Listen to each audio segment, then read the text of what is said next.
two creatures inside were vaguely humanoid, enough for them to operate a motor vehicle designed for humans. They looked like the creature from Venom, but covered in bluish-black scales, as if they were reptiles. The one in the passenger seat turned its head 90 degrees to look at me, without moving anything below the neck. Its eyes were thin, vertical lines, stretching from the top of the mouth to the top of the forehead, like the eyes of the stick people from the Henry Stickum collection, except they emitted a white light from them like the Herobrine from Minecraft. The two of us stared at each other for what felt like forever. I was not concerned about the fact that I wasn't paying attention to the road. I somehow completely forgot I was driving a bus. I even forgot I existed altogether. The entire concept of anything I was looking at vanished from my mind, as if I was in the latest stages of dementia. All I knew was the bright light emitting from the creature's eyes. After an unmeasurable amount of time, we broke eye contact when the cruiser got stuck between a rock and a school bus. I immediately regained the concept of existence and realized what I was doing.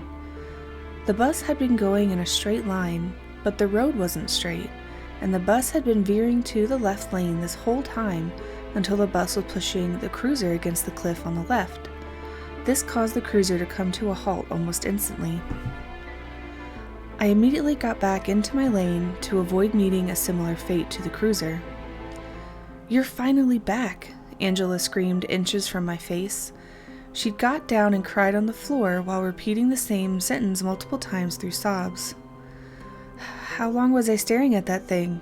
I asked her. She just cried harder. "Oh, okay," I said awkwardly. There's a tissue box between the dashboard and the windshield. You should probably take off your mask until you're done crying." I wanted to comfort her, but I had no idea what I was supposed to do in this situation, so I just let her cry on the floor while resting against my right leg. This usually works for me when I'm having a breakdown, but I have no idea how neurotypical brains work, or if Angela is neurotypical in the first place. Less than a minute after the crash, I arrived at stop 3. 2 students got up to exit, so Angela got out of the way so they could get off at the stop and begin their trek down the ominous path beside it. As I left the stop, Angela answered my question from earlier. "You were looking at that thing for like 5 minutes," she said, "and you were so stiff I couldn't do anything. I couldn't access the brakes. I could barely move the steering wheel. At least your foot wasn't on the diesel?" I laughed. I just call it the accelerator.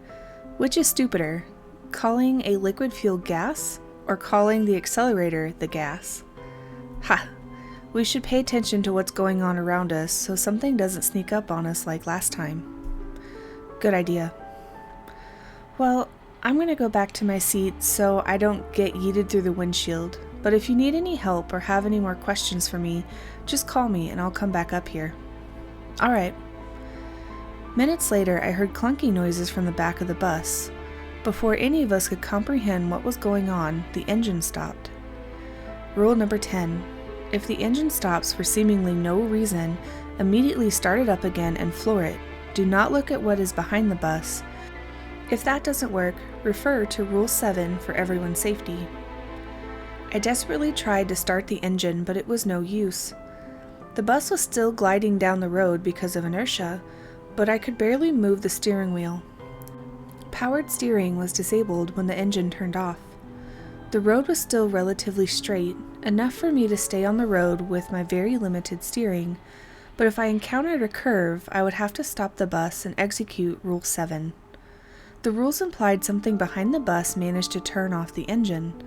That's when I noticed a pair of headlights suddenly appear behind me. The unseen vehicle went into the left lane and accelerated until it was beside me. It was the cruiser from earlier. Those little craps turned off their lights and followed my taillights to navigate the road. I immediately stopped looking at it to avoid being hypnotized again. After holding down the starter for about 10 seconds, the engine finally came back to life and I floored it. The cruiser noticed this and accelerated. Now that I've gotten my power steering back, I blindly swerved into the left lane while staring directly ahead. I heard a loud crunch from my left. I looked into my left mirror and saw that the cruiser was no longer following me. The entire chassis was bent when the corner of my bus collided with the back right door. The things attempted to hypnotize me through the mirror, but they were too far away at this point to affect me. Seconds after the crash, I saw stop 4 on the right, but skipped it because the cruiser was way too close to it. The hill was still on the left, but the area on the right was flat enough to fit a few houses. These houses were fairly large, probably about 2,500 square feet on the top 2 floors, and an unknown amount of space underground if they had basements. I remember stop 1 and 3 didn't have any houses visible from the bus stop, so this was the first time I got to see the houses. As I passed the houses, I decided to ask a few questions to the residents. Can someone who lives at stop 4 come up here for a moment? I have questions about the houses. A boy from the seat behind me came up. How much does it actually cost to live here? Before I could say anything else, I saw an old man with a cane slowly crossing the road. Rule number 11. If you see a human on the road, run it over, even if it resembles a loved one. It's not human. I already had enough faith in the rules at this point to know that this was not a human, but the screeching he made when I ran him over further enforced it. After a short pause, the boy answered my question. $50 a month, for me at least. And yes, we have rules just as weird and terrifying as the ones in here. Wow. It's not as much of a bargain as it sounds. Anyone who lives here is either extremely poor or is oblivious to what they are getting themselves into. Most of the cost is paid with the mental and sometimes physical trauma that comes with living here. Yeah, I've heard the stories about places like this. Definitely not worth it. I doubt you could report any of this to the police or some other authority. My family actually did have to call 911 once. We told the operator that some guy with a gun was in our house. Nobody believes the officers that showed up and forced Fred, the creature that terrorizes the residents at Stop 4, to retreat back into the forest. Maybe we could tell you our story sometimes. Maybe. I'm going back to my seat now. Name's Tommy, by the way. Nice meeting you, Tommy. I'd like to hear your stories about your life here sometime. Tommy was about to return to his seat when he noticed something. Oh crap, Rule 9, he yelled. Rule number 9. If you see a creature on your right running parallel to your bus, do not under any circumstances open any doors or windows. While it will always run at the speed of your bus, you can confuse it by constantly accelerating and decelerating. Doing that may allow you to get into a position in which you can run it over. This is the only known way to stop it. I looked to the right and saw it. Running beside the bus doors was a creature running on all fours. It was like a brute version of the creatures in the cruiser. Its arms and legs were nearly identical, and it was running like a horse. The bus was going 40 miles per hour at this point, a very appropriate speed for this road. I sped up, but so did it. Tommy quickly ran back to his seat as the bus was starting to become unstable as I drove way too fast for this road. Now at over 80 plus miles per hour, the thing was still beside the door and had been since I spotted it. I slowed down, but the creature didn't decelerate as quickly. Now at 60 miles per hour, I aimed the bus right at it and ran it over as the creature attempted to slow down. Before I could celebrate, I saw a pair of taillights ahead. The taillights brightened as the vehicle slowed down. They saw me. And this wasn't anything small. Nope, it was a semi-truck. The truck slowed all the way down to 20 miles per hour, forcing me to do the same. I knew the driver was planning something, but I still had no idea what was going on. My questions were soon answered as a bright light was reflected off the left mirror, darting around the front of the bus looking for my eyes. But with the 40-foot trailer behind the truck, this made the precision required for hypnosis incredibly difficult. It quickly realized this wasn't going to work and stopped. As I followed the truck, we brainstormed ideas on how to defeat this thing, even citing past experiences with large vehicles like this one. But to my right, above the forest, I saw something unnatural. The mansion. It was at least 2 floors taller than the forest. It was also very large horizontally as well. I don't know how to describe the building other than saying it reminded me of a woodland mansion from Minecraft, with the way it was surrounded by forests and the dimensions. The mansion gave me an idea. Hey guys, are the mansion owners allied with the creature driving the truck? Don't think so, replied Angela. I rarely see them interact, and if they do, it's usually hostile, though they are not as aggressive as they are to us. Oh good. You're gonna make the mansion owners attack the truck, aren't you? I heard Tommy say. Exactly. Well, just get as far away from the truck as you can so they don't see you too, replied Tommy. All right. I turned off my lights once we were about 500 feet away from the mansion. The truck driver looked back at us through the mirror for a few seconds. The light illuminated the cab as if the driver was trying to say, I know you're still back there, idiot. As we slowly approached the mansion, I let the bus slow down so I could gain some distance from the truck. I didn't touch the air brakes to avoid being heard by the truck driver. It may have known I was still behind it, but it didn't know how far away I was. Once I was about 200 feet away, the bus was down to 2 miles per hour. I pulled the parking brake, causing the bus to come to a halt silently.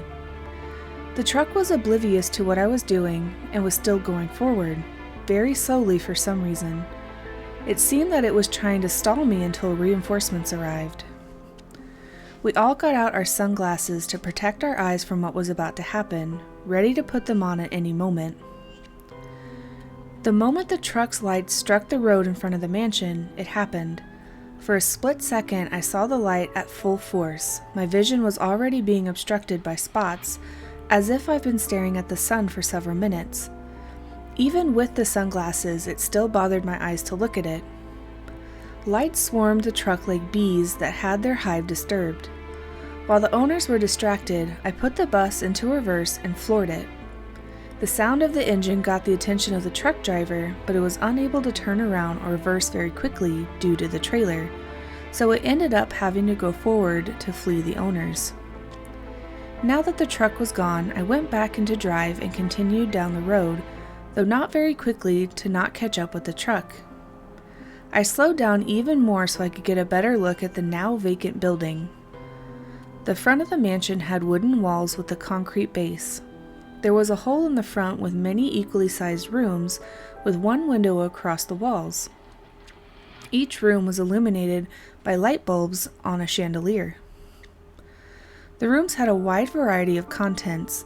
Some looked natural, some looked weird, and some were disturbing. One room looked like a kitchen, one looked like a bedroom. One was almost completely filled with a pile of wires. One was a prison cell. One had tins of black cats inside. And one had a floor covered in spikes with doll heads on them. How original. The room full of cats caused me to stop the bus. Why is there a room full of cats? I asked the students. A room full of what? They have cats? Tommy replied, who was in the seat directly behind me. I don't think we've ever gotten a good look at the mansion before. This is the first time someone managed to distract the owners, another student replied. I pulled the parking brake and got out of my seat. I want to investigate the cat room, I told the students. Go to the window, but don't enter the mansion. Just don't, the same student from earlier replied. And park the bus right next to the window, Angela added. Wait, hold on, what's your name? I asked the anonymous student. Oh, I'm Joseph. Alright, good to know. I then did what Joseph said. I positioned the bus so that the doors were right next to the window of the cat room. I got out and peered into the room. Cats were everywhere, very malnourished and wading through their own urine. There was an island literally made out of poop in the center. This is definitely not okay. I grabbed a rock and smashed the window several times before the window split in half. I could have used the gun, but I didn't want to waste any bullets or attract any unwanted attention. Tommy, Angela, and 2 other students came out to help. Once the glass pane split, we kept hitting in a concentrated spot until we created a hole large enough for the cats to get through. As soon as we pointed this out to them, the cats rushed out to freedom. Whatever they were getting themselves into in this forest was a better fate than whatever the owners were doing to them in there. The wire room was only 1 room away from the cat room, with the prison cell in between the 2. I walked over to investigate. I could probably get a few $1,000 for all that copper, I pointed out to the students. Will we get any of it? Tommy asked. I'll give each of you some for helping me retrieve it, but I'll take most of it as compensation for what I had to put up with today. $20 an hour isn't cutting it. I also had the rest of the students come out to help me with stealing the wires, promising a small portion of what I'm going to get for them. I broke the window with the rock and made a small hole the size of a fist. You know, it would be a lot easier if someone goes inside the mansion and... No, every student replied at once. Okay, never mind then. We continued bashing the window until the hole was big enough to climb through. We managed to load all the wire into the bus before the owners returned. Even if they did return before we were done, we had already set up a place to hide. The students then organized the wire once we were already on the road. As I was about to arrive at stop 5, I saw the owners returning from their mansion, but I quickly put on my sunglasses as I floored the bus and blindly drove through the light. However, the owners were not interested in me and continued their journey home. It seems they only attack those who disturb them, and somehow driving by their mansion does that. They still had no idea that I freed their cats and stole their wires, and even when they find out, they'll have no idea who did it. I arrived at stop 5 a minute later and dismissed Joseph and 4 other students. This bus stop was similar to stop 4, with very similar houses as well. I still had 7 students on the bus as I skipped stop 2 and 4. I knew what I had to do. Rule number 13. The true end of this road merges with the larger road at a 3-way stop.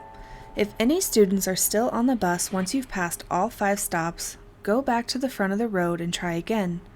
Keep doing this until all students have reached their stops, or if you get too tired to continue. I sighed as I left the stop. You know you're going to have to drive down this road again, right? Tommy asked. Yeah, I know. Hey, at least this time you'll be more prepared. And you know there's a fake bus stop between stops 1 and 2. And you know that the mansion is between stops 4 and 5. This doesn't refresh every time you go down the road, unlike the rule number 3 road and the dead end. Alright, I'll go back and do another round. As I continued down the road, I found the semi-truck, or what was left of it. I parked the bus next to the truck to get a better look at it. The truck seemed to have crashed straight into a tree instead of turning for the curve. The trailer's walls were partially melted, causing the roof to collapse onto the burning wooden crate inside. The body of the truck was completely destroyed, with only the chassis and engine blocks still being recognizable. In the melty remains of the cab, I saw the charred skeleton of the driver. It's terrifying to think that could have been me. Holy crap, a student muttered. Tommy and I got out of the bus and walked to the side of the truck to further investigate what the heck happened here. Looking at the vague remains of the truck, I determined that the skeleton was in the bed at the back of the cab. I theorized that the owner's blinding lights caused the driver to be unable to see the road and was therefore unaware of the curve. After the crash, the driver had hid in the back of the truck in the fetal position as the owners brightened their lights to the point that the heat literally melted the steel body of the truck. This, combined with the fuel tanks that were set on fire, burned the driver to the point where it was just a skeleton. Are we looting this too? Tommy asked. I don't think there's anything valuable that's still intact. I'm just investigating what the heck happened here. Look man, I'm just as horrified as you are. I've heard of disappearances relating to the mansion owners, but I've never seen what happened to them. The rules were just updated accordingly. We returned to the bus and continued down the road. I found the end of the road and made a left turn onto Route 3, intending to go back to the beginning of Old Military Road. Not long after I got on the road, I heard a student scream. "What the—" She was interrupted by her own choking. "George, stop the flippin' bus now," Tommy instructed me as if I wasn't already doing that. I got out of my seat and looked back to see several students fighting a wire that was strangling the student. The wires had come to life and were crawling around like snakes. We evacuated the bus and I locked the doors, hoping they couldn't unlock them. Once we were outside, I freed the student from the wire that was choking her. I then inspected that wire and saw the copper bending and contorting on its own. The wires were fiddling around in the driver's seat, but they couldn't start the bus because I had the keys. "Now what?" a student asked. "I could call 911, I replied. "And what are you going to tell them? That you are being attacked by copper snakes?" Tommy asked rhetorically. I paused for a moment before I had an idea. I dialed 911. "911, what's your emergency?" There are these snake things on my bus. I managed to trap them inside, but I can't get rid of them." "And what's your address, sir?" "I'm on Route 3, near the spot where Old Military Road merges onto the highway." "Okay, sir, we have sent animal control to deal with the situation. Can you stay on the line for me?" "Yeah, I can do—" I was interrupted by the engine roaring to life. "How?" I yelled. "Sir, what's going on?" The bus accelerated and drove into the guardrail on the side of the road at an angle, and was pushed back onto the road by the guardrail. The bus continued accelerating as fast as it could while scraping against the guardrail to guide it down the highway. What? "The snakes just hijacked the bus," Tommy spoke for me. The operator tried her best to stay professional, but she couldn't avoid letting out a chuckle about how ridiculous the situation was. "Okay, we're also going to deal with that as well. What direction is the bus going?" "It's going east, but it's scraping against the guardrail to guide it down the road." "Alright, sir. We've dispatched several units to close the road until the runaway vehicle is stopped. Do you need a ride?" "Yes, ma'am, but there's 8 of us. I'm a school bus driver." "That's fine. We can dispatch 3 units to take you to your destination." "Oh, okay. Thank you." "You're welcome, sir." A few minutes later, 3 police cars arrived. I told the officers to take us back to the bus yard. As we drove down the highway, we found the bus. The wires had figured out how to use the steering wheel, but still had no idea what they were doing. They were swerving all over the road, attempting not to scrape against the guardrail. I don't think they had any other perception of reality outside of touch. Multiple police cruisers and even a SWAT truck were chasing the bus at this point. It seemed that police from nearby towns were called to help with this pursuit. Once we passed the bus, the officer in the vehicle I was in interviewed me as we traveled to our destination. "Sir, how did these snakes get into your bus?" "I was at a bus stop when they somehow snuck in and tried to choke one of my students, and we had to evacuate the bus so I could free the student from the snake that was strangling her," I partially lied. "Why did you and your students evacuate the bus?" "I didn't want to be attacked by snakes as I fought the snake that was strangling one of my students. There were like 50 of them, so if I stayed in there, all of us would have probably been strangled to death." We arrived at the bus yard a few minutes later. I thanked the officers and went to the guard. The officers then turned around and drove back to help pursue the bus. "Hey guard, it's me again." The guard paused whatever he was doing on his phone and studied me for a minute. "Oh, hey George, where's the bus?" "It was stolen by copper snakes." "Yeah, of course they did. These jobs are weird." "Wait, you too?" "Yeah, come in. I want to show you something." The guard unlocked the thick steel door and invited us in. The shack had a desk against the back wall and an office chair facing the table, while also being next to the window on the wall to its left. Above the desk was a wall of 6 monitors on the back wall, each displaying the input of a camera somewhere in the yard. The desk that had a laptop on it in front of the 2 monitors, though those monitors can be seen if the laptop is closed.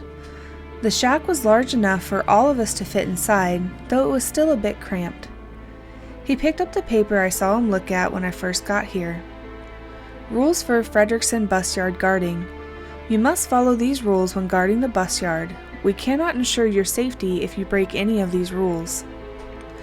Number 1. Only the following people are permitted to enter the bus yard: Ernest Frederickson, Anna Evergreen, Harry Williams, and George Redwood. If someone arrives that identifies as someone not on this list, hold them at gunpoint until they leave, or you have to shoot them to defend yourself. 2. If a bus or other vehicle in the yard starts its engine for no reason, close the metal shades on the window and wait until it turns off. It may attempt to accelerate, but all buses and vehicles should be in park, so this won't work.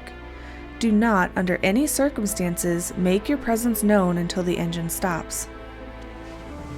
3. If one of the monitors starts showing static, smash it with a crowbar that we've provided for you if possible. If you are currently experiencing rule number 2 at the same time, unplug the power strip all the monitors are powered by and get as far away from the monitor as you can without exiting the shack. Keep track of which monitor was showing static earlier, such as putting a sticky note on it. Once Rule 2 ends, smash the monitor before turning the rest of them back on. At any time, a man may show up thinking your shack is a snack bar. Give him something to eat or you'll be the snack. If you cannot give him a snack due to Rule 2, call us and continue hiding until we've dealt with the situation. 5. If the sun turns red, don't look at the sky for a prolonged period of time. You won't die, but the red sun will literally destroy your retinas if you look at it for more than a few seconds. The same may happen if you look at the sky, though it will take longer. Both of these are safe to look through the camera, and pictures taken of the sky or sun cannot harm you, but they can damage the camera similar to how they can damage your eyes. 6. Don't sleep on the job. Just don't. If you get too tired to continue your shift, alert us and we'll send someone to take your shift. Only leave once your replacement has arrived. Do not trust your peripheral vision if this happens. 7. If you see a shadow figure roaming the nearby area, pretend it doesn't exist. Do not let it know it has physically entered our world. 8. At around 3 a.m., your mother may show up and ask you about your job. She'll look like she does in the present, but if she's dead, she'll look like she did shortly before her death. If you're adopted, your biological mom will show up and acts like she knows you. If this happens, pretend you don't know her and tell her to get out. This still happens if he's transgender, but he'll behave like a mom despite being a man. After I read it, the students took turns reading the rules for themselves. As we were doing this, my bus showed up. It took a while to get here as it kept hitting things along the way. The bus was still being chased by several police cruisers and the SWAT truck. We got out of the shack and watched as the wires completely ignored the nearby curve and drove into a tree. They then turned the steering wheel as far right as it could go before reversing into the same tree again. The bus accelerated forward, swerving all over the place as it drove across the road and right through the fence, only stopping when it struck one of the buses. The wires paused for a moment before they were about to continue their reckless journey. However, the hood was still open from when the engine was disabled by the creatures from Old Military Road, so one of the officers pulled out a shotgun and shot the engine repeatedly, the most American thing I've seen. This actually worked as one of the bullets sliced the serpentine belt, causing the bus to lose several important functions. The wires reversed back onto the road in a straight line as they no longer had power steering. It continued driving but couldn't do much due to the lack of powered steering, and the engine eventually overheated and stopped right before it struck the same tree again, this time causing it to fall over and collapse onto the roof of the bus. As the wires were trying to figure out what was going on, the officers investigated the bus. The guard, the students, and I got closer now that the bus could no longer run us over. The officers that interviewed me earlier saw us approach the bus. You call these things snakes? He asked me rhetorically. If I told you my bus was stolen by giant copper worms, you would not have believed me, I replied. Oh yeah, good point. So now what? I don't know. They seem stuck in there, so we might just leave them in there and tow the bus. I was about to reply when the officer's radio received a message.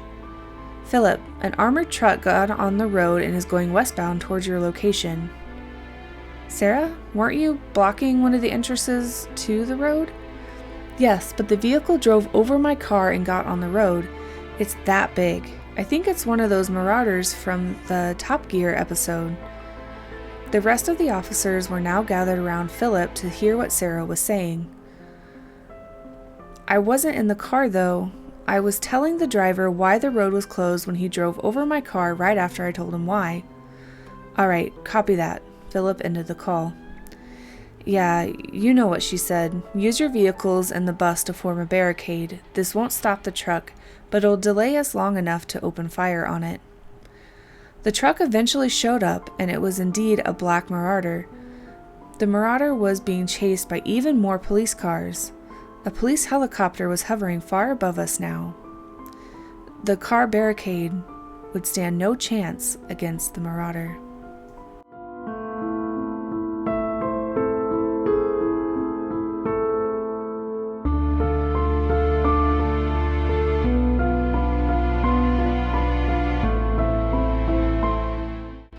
I guess it all started 2 years ago when I first saw him. He was standing in the doorway to a coffee shop that I frequented. He had some frozen drink in his hand and his phone in the other. Our eyes met as I stepped up to walk in past him. I felt a shiver run up my spine as I stared into his dark eyes. As quickly as it happened, the connection was severed as he continued out of the door and onto the busy sidewalk. I couldn't help but track him with my eyes, the chilling feeling still in my gut. Something was off about him, but I couldn't tell what. I shook it off and entered the coffee shop to get my morning energy. The next few weeks I saw the man everywhere. He was at the grocery store I went to, my bank, the gas station, and my gym. I felt suffocated, like he was invading my life after that brief contact we'd had previously. Every time I saw him, we made eye contact and surprise would flare in his expression. Why would he be surprised? He was invading my life. I didn't work up the nerve to actually speak to him until the 3rd week that I saw him. He was walking the same park trail I was, and when we turned onto a path that went into the woods, I couldn't keep silent anymore. It seems like we're running into each other everywhere. I tried to sound lighthearted as I quickened my pace to match his. He scrunched his eyebrows and nodded. Yeah, it's weird since I haven't seen you around before.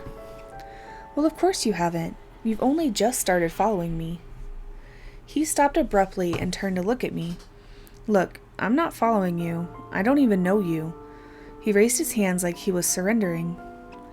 I cocked my head to the side. Of course you have been, silly. You've been following me since we met. We've never met, he insisted. Don't tell me you've forgotten about the first day we saw each other, the first time we were this close. I stepped closer and he tensed. Look, lady, I don't know what you're talking about. I don't know who you are. He never saw the rock in my hand coming as I hit him over the head. You may not know me now, but you will. That was 2 years ago, 2 blissful years of having him in my basement and my life. They were good years. We talked, laughed. Well, I did most of the laughing, but we bonded. I even took the chains off his legs after the first 6 months. I kept the one around his waist since he hadn't accepted we belonged together. I would greet him every morning with his favorite coffee from the coffee shop where we met. In the beginning, he didn't want it, but after a while he came around.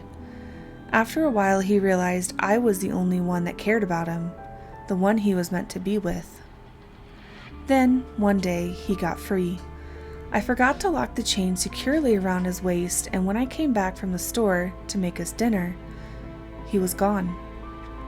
My love had left me. I'm not mad at him. He was still scared of our love. Even when the police came, all I wanted to do was see him, to show him I forgave him.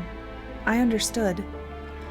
Now, I'm stuck in this place, this hospital, writing about our time together.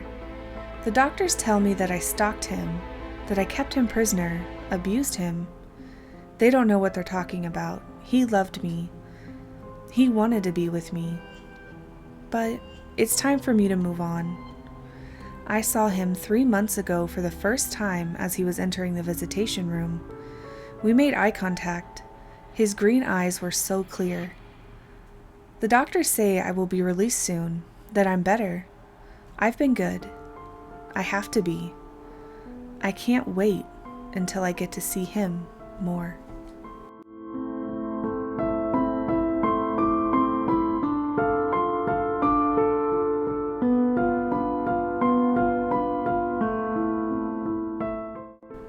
Hey friends, thanks for joining me today on Horror Time Story Time. I hope you enjoyed the stories as much as I did. I don't know if you caught it, but at the end there, that was actually a story that I wrote myself, so let me know in the comments down below what you thought about it, if you liked it, and if you'd like to hear some more original content. As always, if you have stories of your own that you would like me to read on the next Horror Time, go ahead and submit them at reisnernails@outlook.com, and I'll be sure to put them in the upcoming Horror Time Storytime video. Again, big thank you to you guys for hanging out with me on this episode. Go ahead and drop me a like down below if you liked it, and of course, I will see you guys in the next Horror Time Storytime. Until then, hope you guys have a good one.